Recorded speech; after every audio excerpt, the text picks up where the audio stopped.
monsieur le président de la République est parti faire des courbettes en Chine.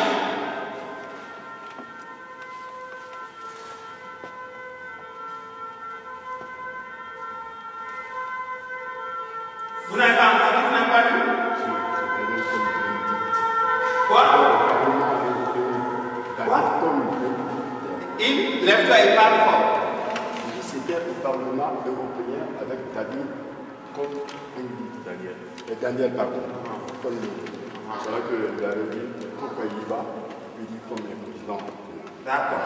Mais je ne dis pas ce qu'il a fait, je dis ce que les gens disent. Les gens disent qu'il est parti faire des courbettes en Chine.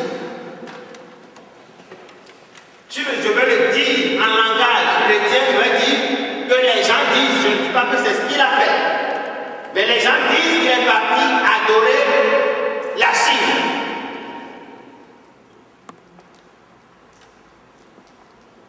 Qu'il a besoin d'argent, donc il est parti adorer la Chine.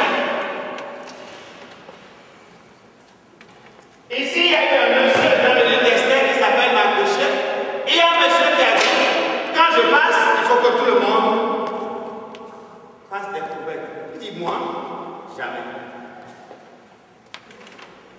Moi, faire courbettes à toi, jamais. Quand j'étais plus jeune, il y avait un monsieur qui ne parlait pas. Ce n'est pas un monsieur, c'est une dame qui n'arrivait pas à parler et qui n'entendait pas bien. Il y avait des jeunes hommes qui voulaient tourner cette fille et coucher avec elle. Vous savez ce qu'elle a dit? Elle ne parlait pas, hein? Mais elle a dit aux jeunes hommes, nous on était allés voir les jeunes hommes sont les petits voyous qui sont venus de Rebelle pour nous dire qu'ils viennent de la capitale. Mais la fille,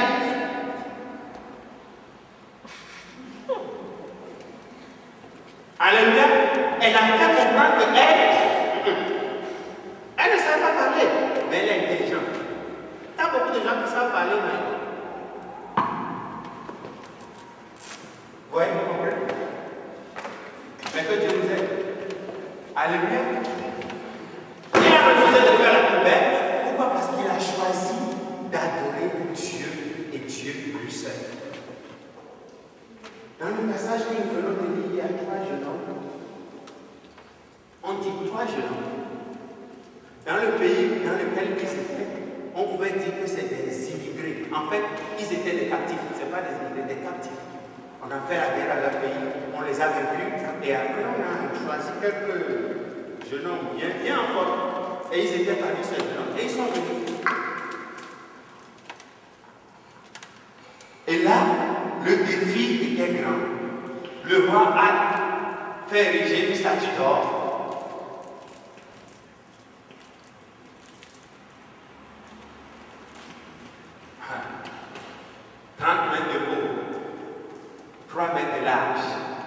Et la loi est sortie que tout le monde doit adorer cette statue quand on sonne la trompette. Ces jeunes hommes, ils ont déjà commencé par faire savoir de quelle couleur ils étaient dès qu'ils sont arrivés. Parce qu'on les a mis à la table du roi pour qu'ils mangent avec le roi. Combien aujourd'hui, si on nous invite à l'Élysée pour manger, c'est un honneur. Amen. C'est un honneur. On va manger, on va bien manger tout ce qu'on va nous offrir. Attends, et pour toi aussi. Mais ils ont dit pardon. Pardon. Donnez-nous des petites choses à côté. Nous préférons.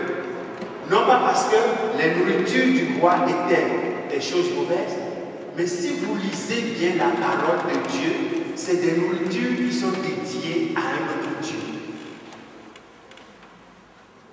Et comme ce roi était le représentant de ce Dieu, il mangeait en accord avec son Dieu. Shadrach, Meshach, Abednego, ce n'est pas leur nom. Ananias, c'était le nom, leur nom, ça. Ananias, Azaria, c'était leur nom.